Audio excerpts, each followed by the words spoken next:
अस्सलाम वालेकुम स्टूडेंट्स। उम्मीद है आप सब लोग खैर आफियत से होंगे। बहुत कम स्टूडेंट्स ने अभी ज्वाइन किया है। However we are going to start वालेकुम टूडेज लेक्चर। जी कुछ कह रहे हैं आप? गुलाम रसूल कुछ कह रहे हैं आप? No sir. Alright,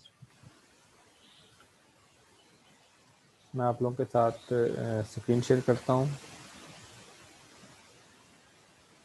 In the previous lecture, we have started the chapter number 3 from the book of Macroeconomics by Professor Mankey. National income, where it comes from and where it goes.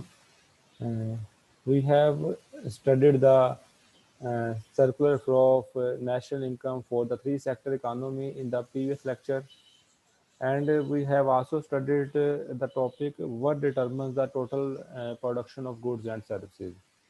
And total production of goods and services means GDP.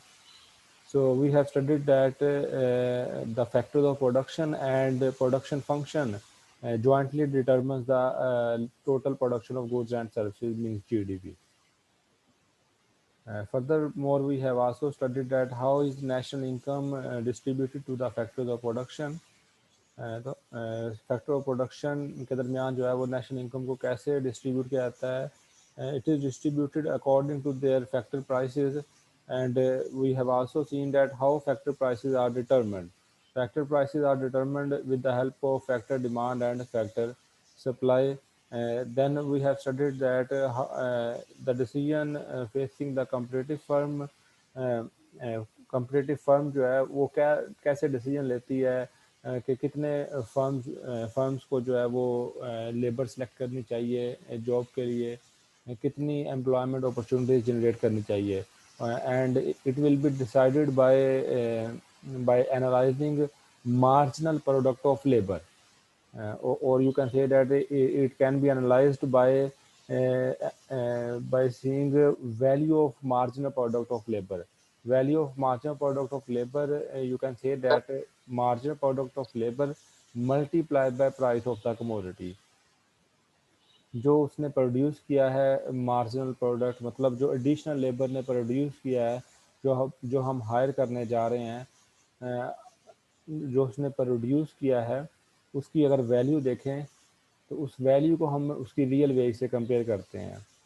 तो अगर तो real veg के equal हो तो वहाँ तक हम labour higher करेंगे, और अगर जो है वो वेज रेट एक्सीड कर जाता है from the value of marginal product of labour, then firm will hire no labour, क्योंकि उसको फिर लॉस बियर करना पड़ेगा.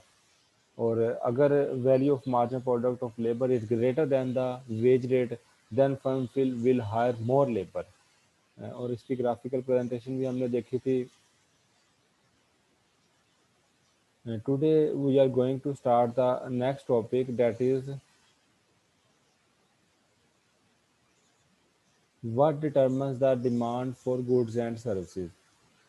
Next topic is what determines the demand for goods and services. The demand for goods and services determined by the four components of GDP, which are also named as a spending variable. First one is consumption, second one is investment, third one is government purchases, and fourth one is net export. So production of goods and services is determined by the demand for goods and services is determined by these four components. देखिए ना, ये basically जब हम expenditure method के जरिए GDP calculate करते हैं, जो एक्सपेंडिचर हम करते हैं वही तो डिमांड जनरेट करते हैं. हम जो एक्सपेंडिचर करते हैं तो वही तो डिमांड जनरेट करते हैं. तो यहाँ पे जो है वो क्लियरली फिर जो है हम एक्सपेंडिचर मेथड को यूटिलाइज कर रहे हैं. However we will use the closed economy model, so we will exclude the net export variable.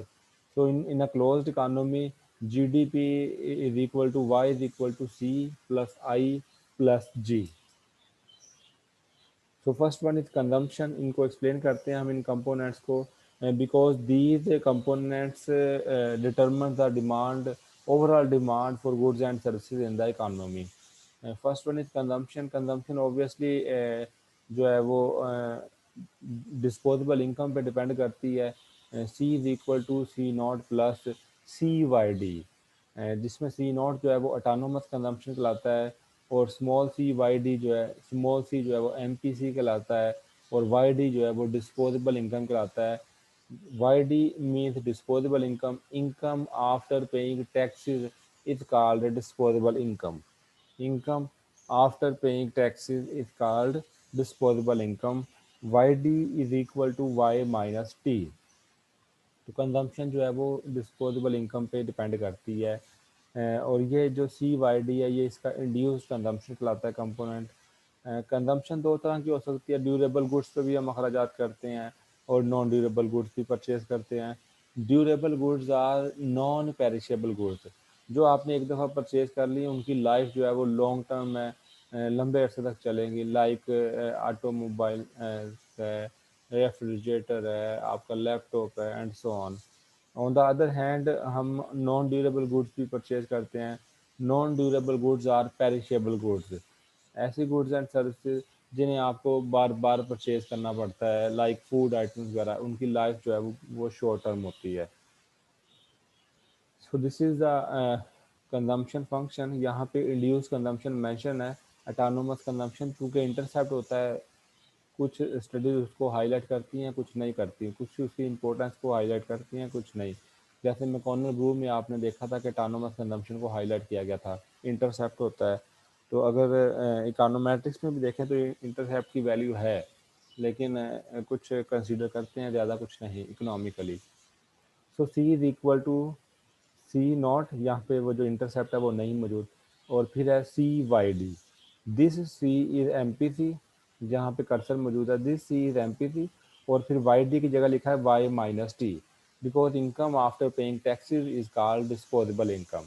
तो वाई डी को ओपन कर दिया, Y minus T, and this C is marginal propensity to consume, and the limit for the value of MPC is in between 0 and 1 by Keynesian psychological law of consumption, as you have already studied in detail in second semester in the course of principles of macroeconomics। According to, मैं थोड़ा सा आपको revise कर देता हूँ उसको। According to Keynesian psychological law of consumption, consumption will increase with the increase in income but not at the same rate। Income बढ़ने के साथ हमारा कंजम्पशन का लेवल बढ़ता ज़रूर है, लेकिन उसी रेट पर नहीं बढ़ता जिस रेट पर इनकम बढ़ी है। So the value of M P C is in between 0 and 1। Second component that determine the demand for goods and services is investment। जैसे मैंने बताया कि हम कुछ सेविंग करते हैं, तो सेविंग को बाद में हम जो है वो इन्वेस्टमेंट में कन्वर्ट कर देते हैं, और इक्विलिब्रियम कंडीशन पे हमारी सेविंग और इन्वेस्टमेंट आपस में इक्वल होते हैं। इन्वेस्टमेंट होता क्या है, होती क्या है बेसिकली, मतलब हाउस होल्ड जो है वो इन्वेस्टमेंट पर्पज़ के लिए जो सेविंग करता है, बाद में कोई मटेरियल परचेज कर लेता है, कोई घर बनाना शुरू कर देता है, कोई घर परचेज कर लेता है, स्टॉक ऑफ कैपिटल में इजाफा करता है, कोई मशीनरी परचेज करता है, कोई इक्विपमेंट परचेज करता है, कोई शॉप परचेज करता है। These are all investment expenditure and it depends upon the value of interest rate. It depends upon the value of interest rate. And interest rate के बारे में आप जानते हैं, इंटरेस्ट रेट को हम इस तरीके से डिफाइन करते हैं, cost of boring money is called interest rate. Cost of boring money is called interest rate. हम अगर कहीं से बैंक से या किसी इनफॉर्मल सेक्टर से बोरो करते हैं, तो हमें उस के साथ जो एडिशनल अमाउंट हमें पे करना पड़ती है वो इंटरेस्ट रेट कहलाता है। सो आप जो इन्वेस्टमेंट है हमारी वो इंटरेस्ट रेट पर डिपेंड करती है, and investment is negatively associated with the interest rate, as you have already studied in investment function। So investment, ये जो आपके सामने ग्राफ है ये कंजम्पशन का ग्राफ है। मैं इसको पहले एक्सप्लेन करना चाहूँगा इन्वेस्टमेंट से पहले। ये कंजम्पशन का ग्राफ है, consumption on the Y axis and disposable income on the X axis. This is consumption curve. आप देख सकते हैं कि ये ओरिजिन से स्टार्ट नहीं हो रहा, ओरिजिन से ऊपर से स्टार्ट हो रहा है, ओरिजिन के ऊपर से स्टार्ट हो रहा है। ये जो ओरिजिन से लेकर इतना डिस्टेंस है, मतलब यहाँ पे इनकम ज़ीरो है, but still consumer is consuming something, कुछ ना कुछ वो कंज्यूम कर रहा है। And this distance is named as the autonomous consumption. ये जो इतना पार्ट है जहाँ पे इस टाइम कर्सर मौजूद है, ये क्या कहलाएगा? Autonomous consumption. और उसके बाद फिर इंड्यूस कंजम्पशन है, और ये टोटल कंजम्पशन आपका, ये कंजम्पशन का ग्राफ है। और जो इसमें चेंज आ रही है इनकम के चेंज होने से, 1 यूनिट इनकम चेंज होने से जो चेंज आ रही है, उसको हम MPC कहेंगे, marginal propensity to consume. Now हम अपने इन्वेस्टमेंट की तरफ आते हैं। इन्वेस्टमेंट जो है वो बेसिकली इसको हमने डिफाइन कर लिया है। ये इंटरेस्ट रेट पे डिपेंड करती है, और इंटरेस्ट रेट पे नेगेटिवली डिपेंड करती है, इंटरेस्ट रेट पे नेगेटिवली डिपेंड करती है। This is the graphical representation of investment function. Here investment is a function of interest rate and it depends negatively on the interest rate. Means higher interest rate is associated with the lower investment, and lower interest rate is associated with the higher investment. Y axis पे real interest rate है, और X axis पे जो है वो investment है। तो अगर इंटरेस्ट रेट ज़्यादा होगा तो इन्वेस्टमेंट में कमी आएगी, और अगर इंटरेस्ट रेट में कमी आएगी तो इन्वेस्टमेंट में इजाफा होगा। अब इसकी क्या रीज़न है? देखें, इंटरेस्ट रेट क्वेश्चन ज़्यादा। है इसमें, जी पूछें, पूछें भाई। ज्यादा होने से इन्वेस्टमेंट पे फर्क पड़ता है, तो अगर टैक्सेस ज्यादा होगा तो फिर इन्वेस्टमेंट पे फर्क नहीं पड़ेगा? क्यों नहीं पड़ेगा? फर्क पड़ेगा। मतलब कि ये दोनों पे इफेक्ट करता है, टैक्सेस भी करते हैं और इंटरेस्ट रेट भी करता है। और भी बहुत सारे फैक्टर हैं, वो भी करते हैं। पॉलिटिकल स्टेबिलिटी भी करती है, एक्सपेक्टेशंस भी करती हैं। बहुत सारे फैक्टर हैं जो इन्वेस्टमेंट को अफेक्ट करते हैं। बट ठीक है, जिस तरह जो लॉ ऑफ डिमांड है, तो डिमांड को क्या सिर्फ प्राइस लेवल अफेक्ट करता है? नहीं, बहुत सारे फैक्टर हैं जो डिमांड को अफेक्ट करते हैं। But law of demand shows the relationship between the price level and quantity demand and keeping other variables constant. On the same way, investment function shows the relationship between the investment and interest rate and keeping other variables constant. And if other variables, as you said, business taxes, or environmental contribution, or political stability, or other factors that can affect investment, if these factors change, investment demand curve will shift to the right side or left side, shift its position. Clear है? अगर okay sir. हाँ, जो investment function है वो interest rate और investment के दरमियान relationship को जाहिर करता है। तो इसके अलावा नंबर ऑफ फैक्टर्स हैं जो इन्वेस्टमेंट को अफेक्ट करते हैं। वो जो नंबर ऑफ फैक्टर्स हैं, अगर वो इन्वेस्टमेंट को अफेक्ट करें, तो उस केस में इन्वेस्टमेंट कर्व जो है वो शिफ्ट कर जाएगा। इंक्रीज होगी तो राइट पर शिफ्ट कर जाएगा, डिक्रीज होगी तो लेफ्ट पर शिफ्ट कर जाएगा। यहाँ पे मैं नेगेटिव ओके। रिलेशनशिप को एक्सप्लेन करना चाहूँगा। रियल इंटरेस्ट रेट ज़्यादा होने का मतलब है कि कॉस्ट ऑफ बोरिंग मनी ज़्यादा है। रियल इंटरेस्ट रेट ज़्यादा होने का मतलब है कि कॉस्ट ऑफ बोरिंग मनी ज़्यादा है, और जब कॉस्ट ऑफ बोरिंग मनी ज़्यादा होगी तो लोग कम बोरो करेंगे और इन्वेस्टमेंट कम होगी। ऑन द अदर हैंड, अगर इंटरेस्ट रेट कम है, अगर इंटरेस्ट रेट कम है, इसका मतलब है कि कॉस्ट ऑफ बोरिंग मनी कम है, so more people will borrow, and there will be an increase in investment. So there is an inverse relationship between real interest rate and the level of investment. The third component that determines the demand for goods and services in the economy is government purchases. What is government purchases? Government purchases देखें, third component है। Government purchases means government ये hospitals बनवा देती है, schools बनवाती है, उसको run कर रही है, उनकी एम्प्लॉयज़ को सैलरी पे कर रही है। या उसके अलावा रोड बनवा देती है, या कोई और भी पार्क्स बनवा देती है। ये सारे गवर्नमेंट एक्सपेंडिचर्स हैं। रेवेन्यू भी कलेक्ट करती है और फिर ये एक्सपेंडिचर कर देती है, तो ये सारे गवर्नमेंट एक्सपेंडिचर कहलाते हैं।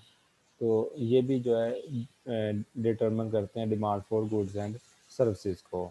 यहाँ पे एक मैं कंसेप्ट को हाईलाइट करना चाहूँगा, which is crowding out effect.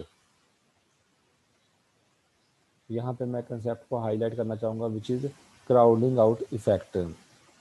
अब देखें, अगर गवर्नमेंट या तीनों को ऐड किया तो जीडीपी बन गई। कंजम्पशन को, इन्वेस्टमेंट को, गवर्नमेंट स्पेंडिंग को, तीनों को ऐड किया तो हमने जीडीपी बन गई। तो गवर्नमेंट को चाहिए कि गवर्नमेंट स्पेंडिंग बढ़ाती जाए, जीडीपी बढ़ती जाएगी। जी ऐसा क्यों नहीं करती गवर्नमेंट, आप बताएंगे। गवर्नमेंट को चाहिए गवर्नमेंट स्पेंडिंग बढ़ाती जाए, ठीक है, और जीडीपी बढ़ती जाए। ऐसा क्यों नहीं करती गवर्नमेंट? जाग रहे हैं कि सर बस सर सर इन्वेस्टमेंट कम होगी ना। क्या, कैसे? सर जीओवीटी तो जो गवर्नमेंट है वो अपनी प्रोडक्शन को बढ़ाती जाएगी ना, जी जी। लेकिन जो कंज्यूमर अगर वो ना खरीदेगा तो इससे फिर वो इफेक्ट करेगा अगर प्राइस ज़्यादा होगी। क्या प्राइस ज़्यादा होगी? सही, शायद आपको पता है लेकिन आपको बताना नहीं आ रहा। गवर्नमेंट स्पेंडिंग जो है वो देखें, अगर गवर्नमेंट स्पेंडिंग और टैक्सेस दोनों आपस में इक्वल हैं तो उसको हम बैलेंस बजट बोलते हैं। और अगर गवर्नमेंट स्पेंडिंग जो है वो टैक्सेस से ज़्यादा है तो इसको हम बजट डेफिसिट बोलते हैं। और अगर government spending is lesser than the taxes तो उसको हम बजट सरप्लस बोलते हैं। तो सरप्लस बजट और डेफिसिट बजट दोनों ही इकानमी के लिए सूटेबल नहीं होते, बैलेंस बजट ही सूटेबल होता है। हाउएवर मोस्टली डेवलपिंग कंट्री में जो है वो डेफिसिट बजट होता है। Government spending is greater than taxes. उनका टैक्स स्ट्रक्चर इतना अच्छा नहीं होता, टैक्सेस इतना नहीं होते, लेकिन चूँकि डेवलपिंग कंट्रीज है तो government there is a need to more expenditure from government side. तो गवर्नमेंट साइड से ज़्यादा एक्सपेंडिचर करने की ज़रूरत होती है। तो मोस्टली यही होता है कि गवर्नमेंट एक्सपेंडिचर जो है वो टैक्सेस से ज़्यादा होते हैं और बजट जो है वो डेफिसिट में बनता है। अब जो बजट डेफिसिट में होता है तो फिर बाकी पैसे कहाँ से आएंगे? उसके लिए डेफिसिट फाइनेंसिंग करेंगे, नए नोट इशू करेंगे या बैंक से बोरो लेंगे। तो जब मैंने कहा गवर्नमेंट स्पेंडिंग बढ़ाते जाएं, गवर्नमेंट स्पेंडिंग बढ़ाते जाएंगे तो ऑब्वियसली जो है वो गवर्नमेंट के लोन बढ़ेंगे। गवर्नमेंट जो है वो ज़्यादा लोन लेगी, जब ज़्यादा लोन लेगी तो इंटरेस्ट रेट बढ़ जाएगा और इंटरेस्ट रेट के बढ़ने से अल्टीमेटली इन्वेस्टमेंट कम हो जाएगी। तो अब जीडीपी का एक वेरिएबल बढ़ने की वजह से गवर्नमेंट स्पेंडिंग, उसका इफेक्ट आ रहा है कि इन पर इन्वेस्टमेंट कम हो रही है, ठीक है। तो ये कहलाएगा क्राउडिंग आउट इफेक्ट। क्या कहलाएगा? Crowding out effect. मतलब एक पॉजिटिव साइड वेरिएबल जा रहा था, उसकी वजह से दूसरा वेरिएबल एडवर्स चला गया है, इसको बोलेंगे हम। तो ये इसका इफेक्ट जो है गवर्नमेंट स्पेंडिंग का क्या हो गया? क्राउड आउट हो गया है। This is named as the crowding out effect. Clear है point? So yes sir. demand for goods and services is determined by these three components: y is equal to c plus I plus g. Next topic is what brings the supply and demand for goods and services into equilibrium. Obviously कि यही factor जो है equilibrium में लेकर आएंगे supply and demand for goods and services. हमने demand for goods and services को तो एनालाइज कर लिया है अभी ये जो एनालाइज किया है वो क्या था? Demand for goods and services किससे डिटरमिन होती है? सी, आई और जी से, ठीक है। अब सप्लाई भी देख लेते हैं। सप्लाई प्रोडक्शन होगी, ऑब्वियसली प्रोडक्शन फंक्शन से है, दोनों को इक्वेट कर देंगे तो वो इक्विलिब्रियम में आ जाएगा। Equilibrium in the market for goods and services. Goods and services market में पहले इक्विलिब्रियम को एक्सप्लेन करेंगे और फिर हम फाइनेंशियल मार्केट की तरफ जाएंगे। The supply and demand for economies output. यहाँ पे पहले ये डिमांड मेंशन है। डिमांड जो है for goods and services is determined by these three components C plus I plus G. और सी जो है ये एंडोजनस वेरिएबल है। एंडोजनस वेरिएबल का मतलब है कि इसकी वैल्यू इनसाइड द मॉडल जो है वो डिटरमिन की जाती है। C is equal to C Y D and Y D means Y minus T, income after paying taxes. In the same way, I investment is a function of interest rate, it is also endogenous variable, इसकी value भी जो है वो inside the model जो है वो find out की जाती है। जी जो है, G is equal to G बार, ये जो है वो एक्सोजनस रिप्रेजेंट था यहाँ पे, और इसी तरह टैक्सेस को भी एक्सोजनस रिप्रेजेंट किया गया है। आउटसाइड द मॉडल इनकी वैल्यू फाइंड आउट की जाए, बार डाला हुआ है। सर, तो जी बेटा, सर एक्सोजिनस का मतलब क्या है? एक्सोजनस का मतलब है, exogenous variables are those variables whose value are determined from outside the model. किसी मॉडल को सोल्व करके जो है उसकी वैल्यू को फाइंड आउट ना किया जा सके, उसकी वैल्यू गिवन हो, तो वो एक्सोजनस वेरिएबल कहलाता है। और जिसकी वैल्यू एक मॉडल को सोल्व करके हासिल की जाए इनसाइड द मॉडल, तो वो एंडोजनस वेरिएबल कहलाता है। जैसे ये एंडोजनस है, और इन्वेस्टमेंट की भी इक्वेशन बनती है, वो भी एंडोजनस है, G is equal to G bar, constant है, गिवन है, तो ये एंडोजनस नहीं, ये एक्सोजनस है। आसान अल्फाज में आप यही समझ लें कि एक्सोजनस इंडिपेंडेंट वेरिएबल को बोल रहा हूँ, और एंडोजनस जो है वो मैं डिपेंडेंट वेरिएबल को बोल रहा हूँ। क्लियर है? Okay sir. ये तो हो गया डिमांड। डिमांड तो इन वेरिएबल से डिटरमन होगी फॉर गुड्स एंड सर्विसेज। ये नीचे लिखा है supply, Y output GDP is a function of capital and labour. Capital और लेबर प्रोडक्शन फंक्शन पर डिपेंड करती है, हमने प्रीवियसली डिस्कस किया है। तो हम इसको इसके वाई बार के इक्वल रख देते हैं, Y bar is equal to C Y minus T. ये बार डालने का मतलब है कि estimated value plus I stand for investment plus G. तो हमने ये वाई बार जो है ये supply for goods and services को जाहिर कर रहा है, और ये जो रिमेनिंग है ये राइट हैंड साइड पे ये demand for goods and services को जाहिर कर रहे हैं। जहाँ पे ये इक्वल हो वहाँ पे इक्विलिब्रियम होगा। अब हम एनालाइज करते हैं फाइनेंशियल मार्केट इक्विलिब्रियम को। फाइनेंशियल मार्केट इक्विलिब्रियम को एनालाइज करते हैं। ऑब्वियसली फाइनेंशियल मार्केट में इक्विलिब्रियम तब होगा जब सेविंग और इन्वेस्टमेंट और ओवरऑल नेशनल सेविंग और नेशनल इन्वेस्टमेंट आपस में इक्वल हों, तब होगा। अब देखें, जैसे जैसे मैंने बताया था कि हम अपनी सेविंग, प्राइवेट सेविंग को कैसे कैलकुलेट करते हैं। हमारी इनकम के दो पार्ट हैं, Y is equal to C plus S. तो अगर हमने अपनी सेविंग निकालनी है तो कैसे निकलती है, वाई माइनस सी। इनकम माइनस कंजम्पशन हम करेंगे तो हमारी सेविंग निकल आती है। इनकम माइनस कंजम्पशन हम करते हैं तो हमारी जो है वो सेविंग निकल आती है। Income minus consumption. अब चूंकि हमारे पास 3 सेक्टर इकानमी है, गवर्नमेंट को हमने शामिल किया है। अब देखें Y is equal to C plus I plus G.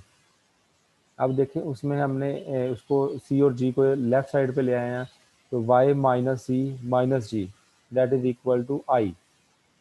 और ये जो टर्म है Y minus C minus G, ये कहलाएगी नेशनल सेविंग। ये क्या कहलाएगी? National saving. इसको मैं प्रूव करता हूँ कि नेशनल सेविंग कैसे कहलाएगी।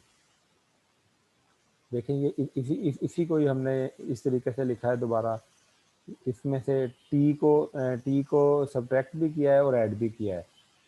कर सकते हैं ना, टी प्लस माइनस कर सकते हैं। वाई माइनस सी माइनस जी, इसके आगे माइनस टी प्लस टी। ठीक है, लेफ्ट हैंड साइड को माइनस टी और प्लस टी से ऐड और सब्ट्रैक्ट कर सकते हैं। टी कैंसिल हो जाएगा, रिमेनिंग फिर यही रह जाएगा। अब उसको फिर मैंने रीअरेंज किया है, Y minus T minus C. ये टी इधर माइनस हुआ है, ये टी इधर प्लस हुआ है। ये इन दो का एडिशन किया है, Y minus T minus C plus T minus G. Clear है? देखें, टी को सब्ट्रैक्ट किया है एंड ऐड किया है।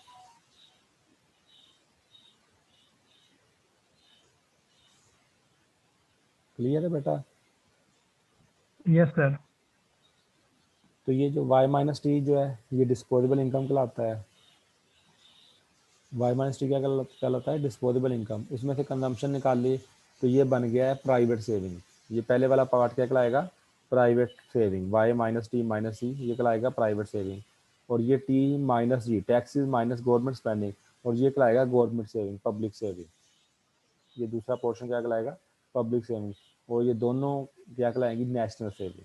दोनों का सम क्या कहलाएगा? National saving.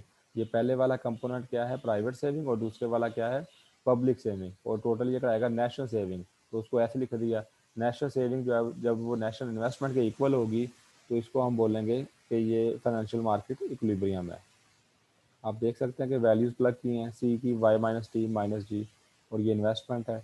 ये बार डाल दिए हैं, बार का मतलब है कि एस्टिमेटेड वैल्यूज है, और फिर एस बार डाल दिया है मतलब सेविंग, ये सेविंग के इक्वल है।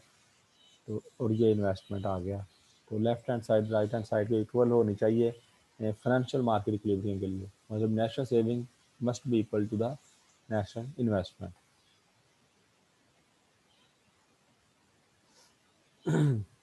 आप देख सकते हैं कि ये ग्राफिकल रिप्रेजेंटेशन है इसी फाइनेंशियल मार्केट इक्विलिब्रियम की।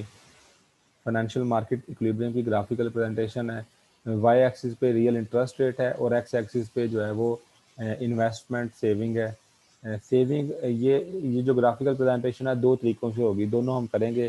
फर्स्ट वन है जिसमें saving is not a function of interest rate, क्योंकि बाद का सेविंग इंटरेस्ट रेट का फंक्शन होता है और बाद केसेस में सेविंग इंटरेस्ट रेट का फंक्शन नहीं होता।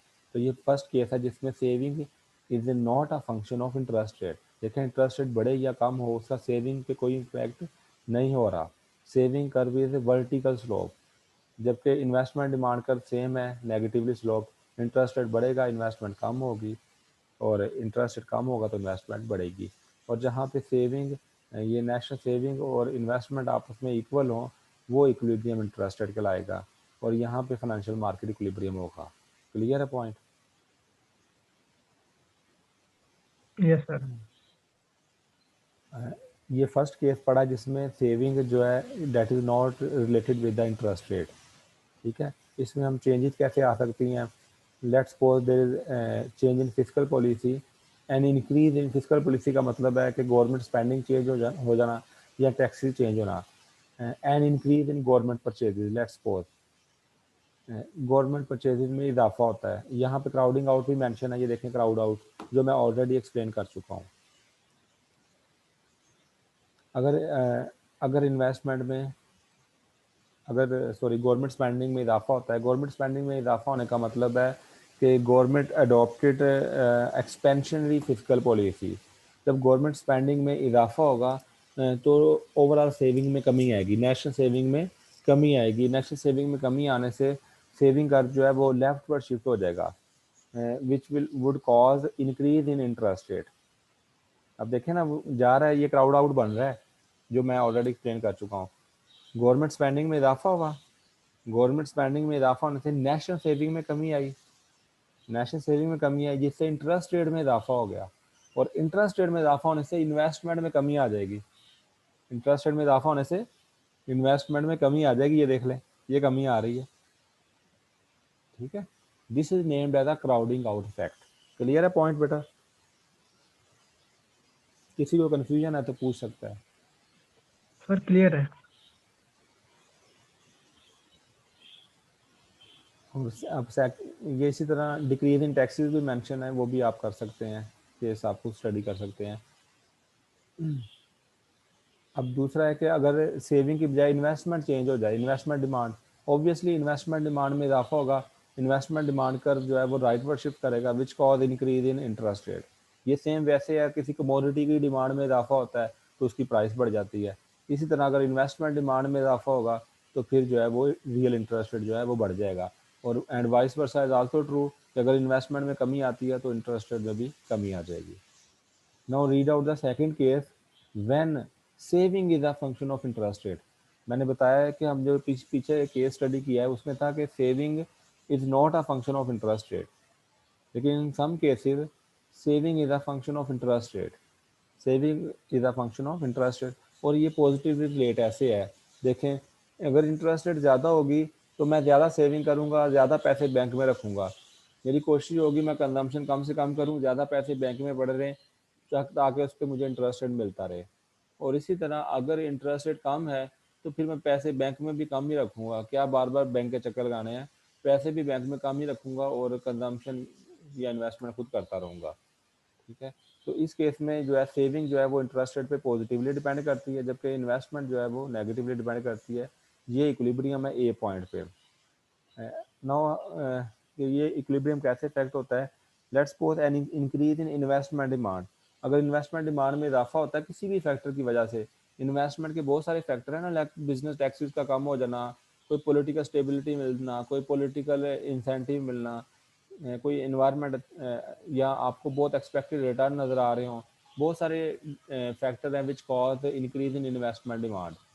तो इन्वेस्टमेंट डिमांड इंक्रीज होने की सूरत में राइट पर शिफ्ट कर जाएगा, जिससे इंटरेस्ट रेट भी बढ़ जाएगा और इन्वेस्टमेंट भी बढ़ जाएगी, सेविंग भी बढ़ जाएगी। इसी तरह अगर ये कम होता है तो लेफ्ट साइड पर शिफ्ट होगा, vice versa is also true. यहाँ तक आप कर लीजिएगा। और एक और पॉइंट बताता जाऊँ, ये कंक्लूजन ज़रूर पढ़ा करें और इसके समरी दी होती है, ये समरी ज़रूर पढ़ा करें आप, इसमें बहुत सारे पॉइंट्स आपको क्लियर हो जाएंगे और ऑब्वियसली एमसीक्यू बड़े बन जाते हैं इस समरी में से। तो ये समरी आप ज़रूर रीड आउट कीजिएगा, हर चैप्टर की, जो चैप्टर हम स्टडी कर रहे हैं उसकी समरी ज़रूर रीड आउट कीजिएगा। यहाँ तक किसी का कोई क्वेश्चन है तो आप मुझसे पूछ सकते हैं।